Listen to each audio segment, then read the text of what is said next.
Bonjour, sujet du Royaume de France. Alors, des nouvelles des injecteurs, il y en a, enfin, il y a du mouvement.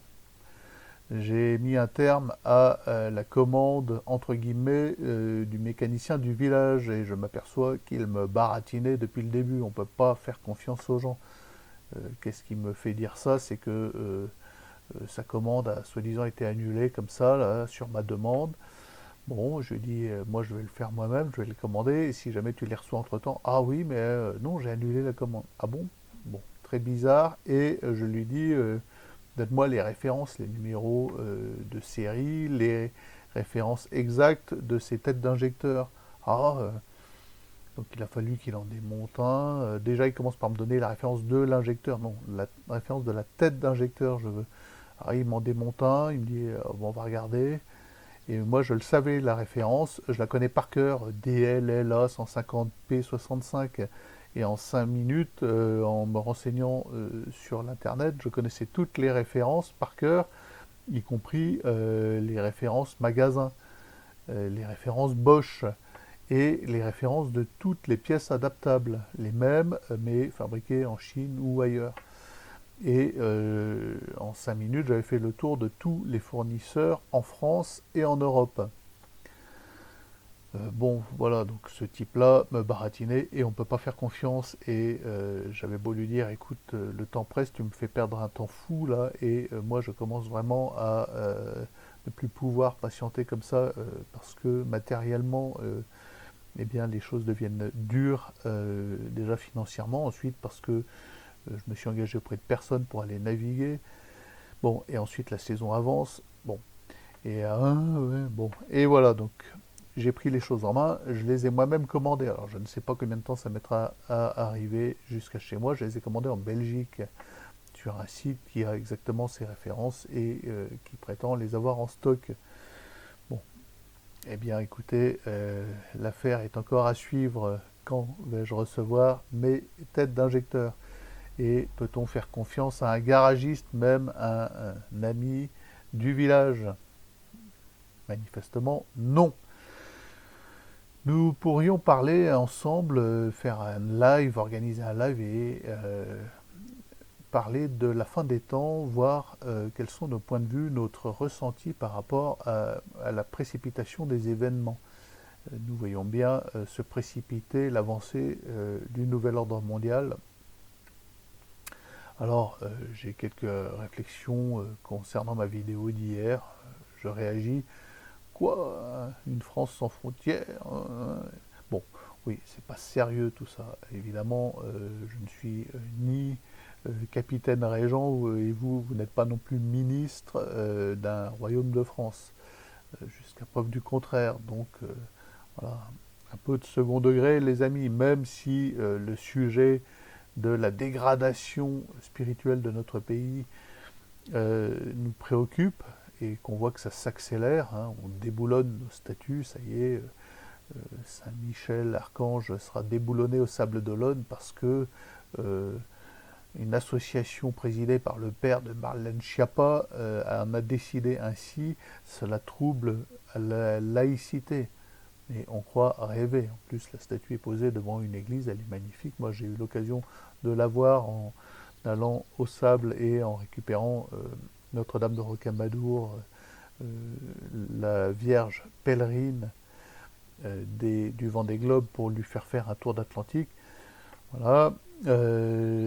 Donc, on déboulonne nos statues, on brûle nos églises, on conspue les catholiques en les traitant d'intégristes, de ce que vous voulez. Bientôt, on interdira le culte catholique tout simplement, et on dissolvera toutes les fraternités, communautés, à minima traditionnelles, on va dire.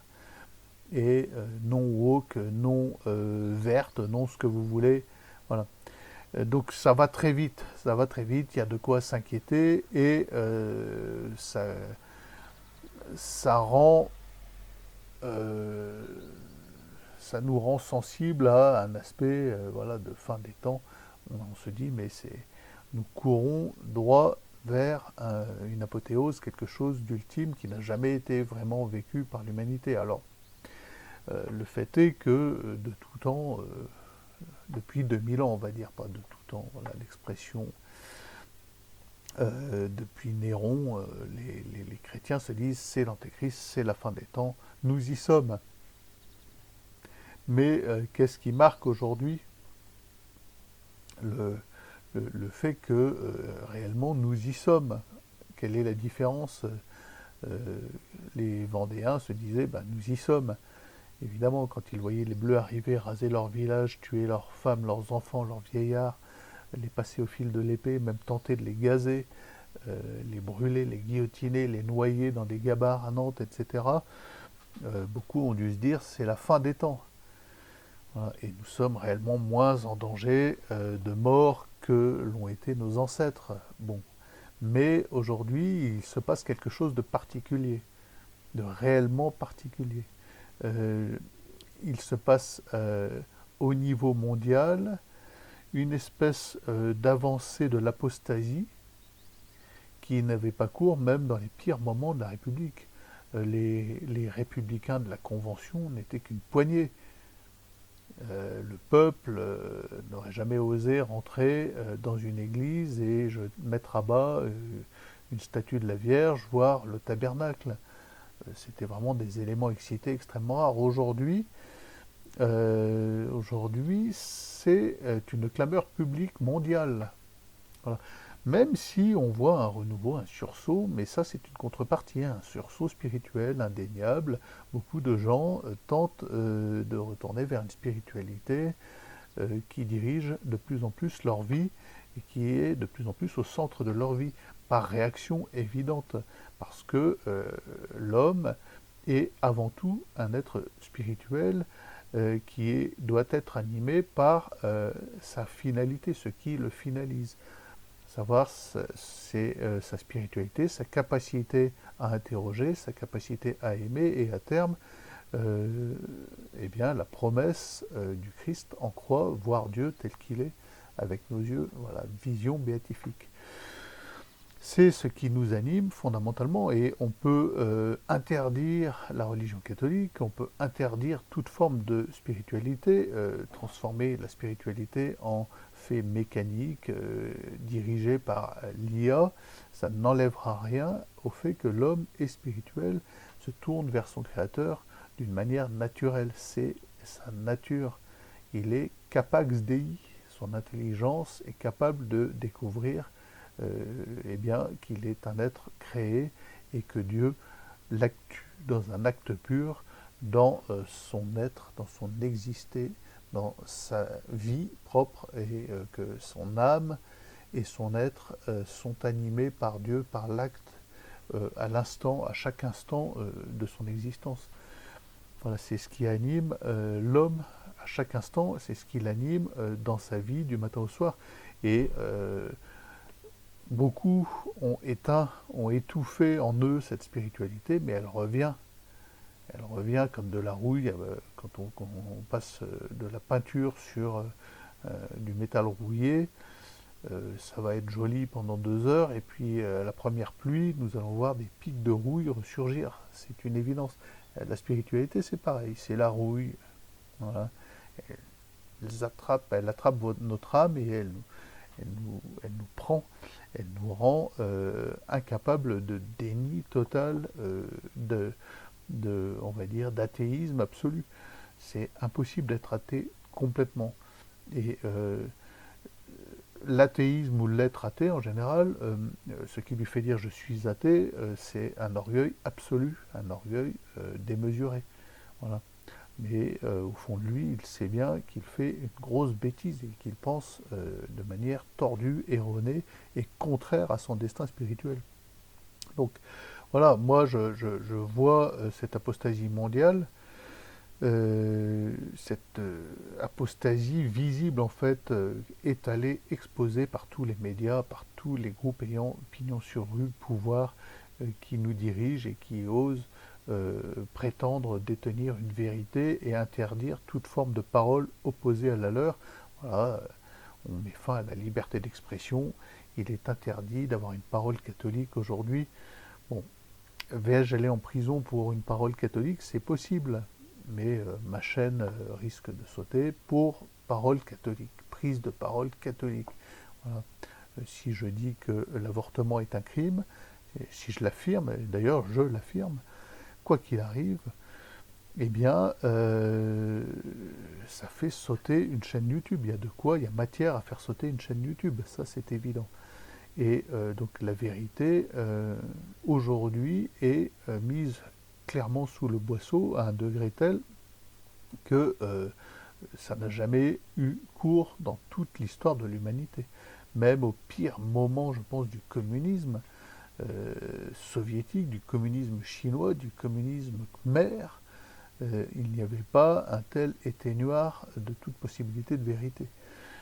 Parce que aujourd'hui, il se pratique dès le berceau, dès que l'enfant commence à être éduqué à percevoir des sons, il entend, il perçoit un climat de négation du Christ au nom de valeurs, alors les valeurs de la République. Bon, nous avons atteint ce degré suprême et ça se terminera forcément par une persécution physique, ça c'est obligatoire, ça ne peut pas en être autrement. Voilà. Nous irons forcément jusqu'au terme de la démarche laïque, qui sera le pire des fascismes. Voilà, la laïcité, c'est un fascisme totalitaire absolu, qui va contre la finalité de l'homme, contre le simple bon sens, qui est un éteignoir de l'humanité, un éteignoir de l'âme, et qui ne peut s'imposer que par la violence. Alors là, c'est la violence verbale, hein, c'est la violence sémantique, c'est la violence médiatique, c'est la violence politique, et à terme, enfin dans peu de temps, ça sera la violence physique.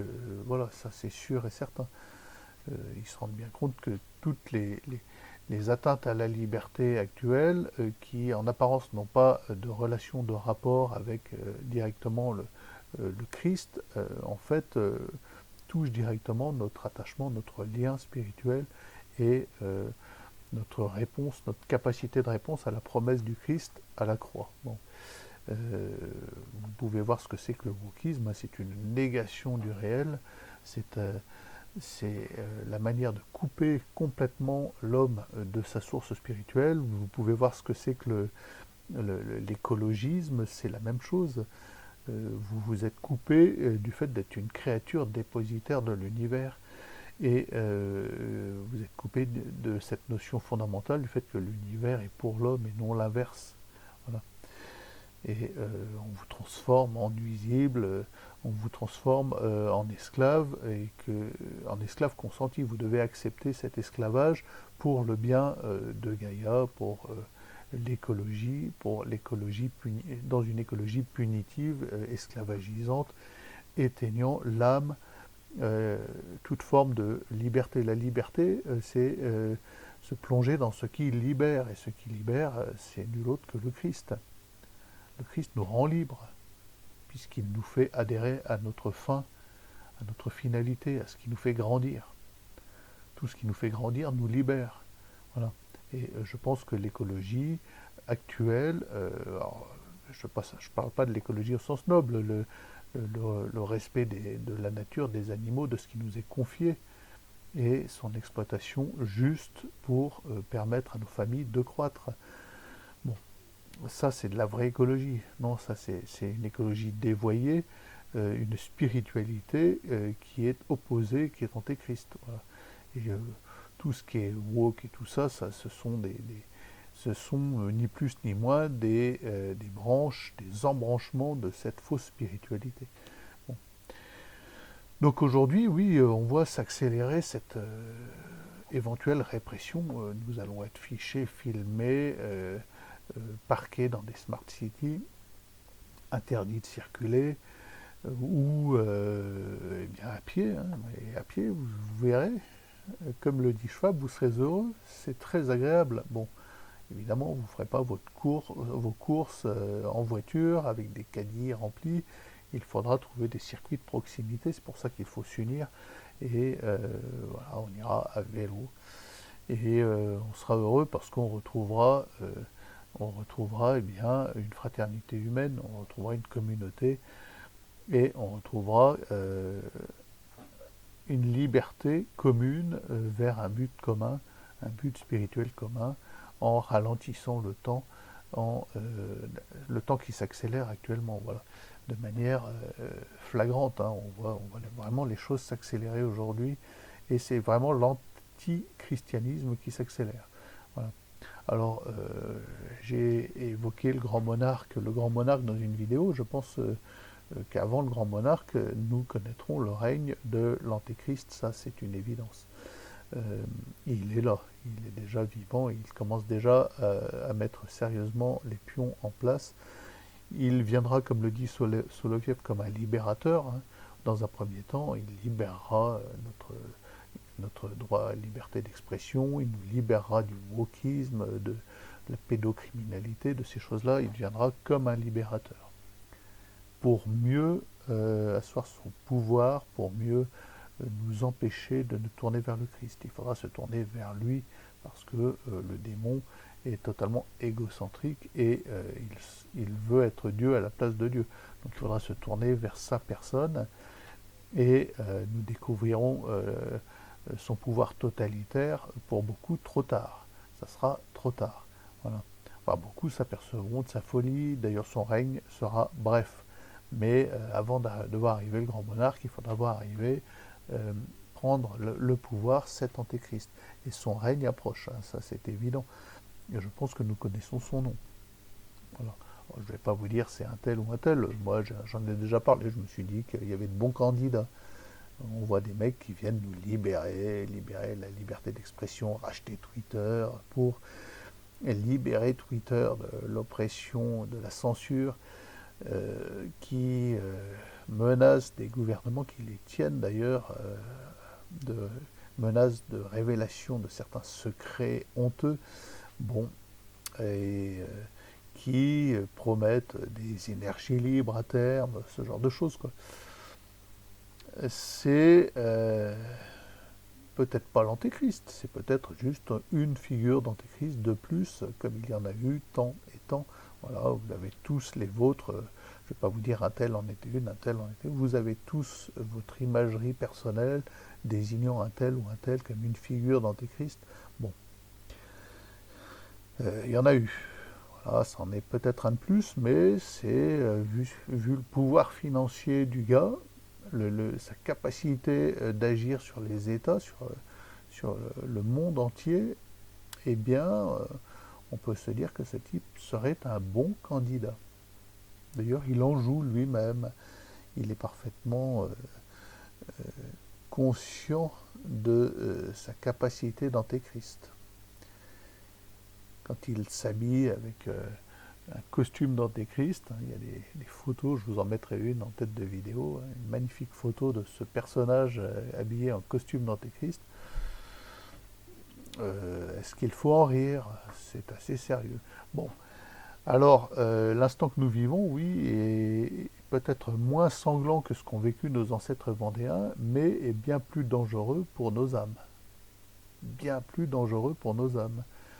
Nous sommes imprégnés, nous tous, catholiques, chrétiens, de cette apostasie globale, générale, qui, malgré notre bonne volonté, malgré notre attachement en parole au Christ, fait que nous dérivons doucement, lentement, vers une acceptation de ce relativisme général et global. Voilà. Et nous sommes nous-mêmes, au quotidien, des mini-apostats, tous. Voilà. C'est évident. Bon, évidemment, il y a des dispositions d'esprit à prendre pour limiter la casse et les dégâts. Voilà, la pratique bien des sacrements et la conscience de l'état dans lequel il faut être pour rentrer au paradis. Voilà.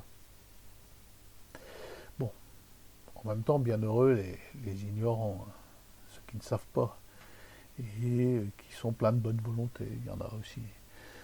Il vaut mieux parfois ne pas savoir. Bon.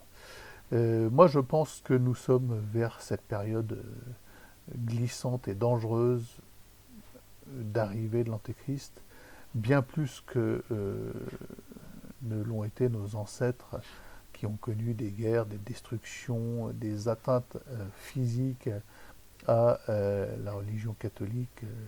Voilà, des trucs hallucinants. Hein, le fichage des militaires catholiques, l'expulsion des religieux, les églises profanées et transformées en ce que vous voulez. Hein.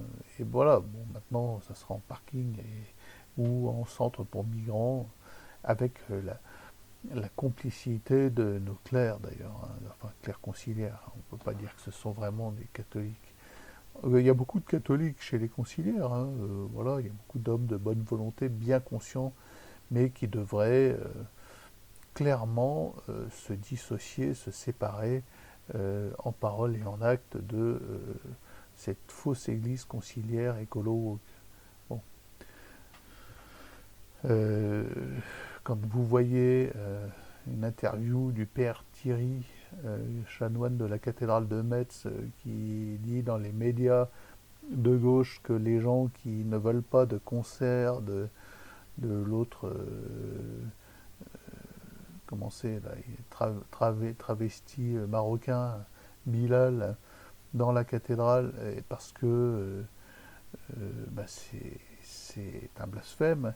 Et le chanoine dit, oui, ces gens-là ne sont pas catholiques, ils ne sont pas dans l'accueil, ils ne sont pas dans l'écoute et l'accueil. Voilà, tout ce discours, cette mélasse gauchiste d'inversion de la charité, beaucoup de clercs sont d'accord et adhèrent à ce discours de ce chanoine Thierry, recteur de la cathédrale de Metz.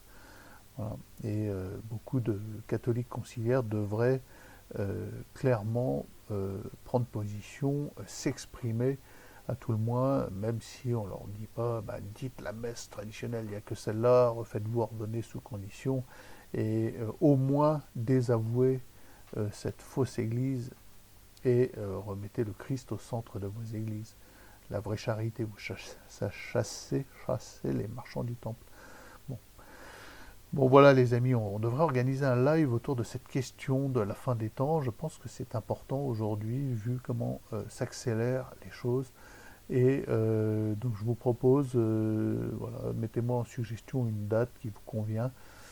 Je le ferai moi-même par un post. Voilà, je vous dirai, ben, nous allons faire un live, ça sera le premier. Nous allons discuter de la fin des temps.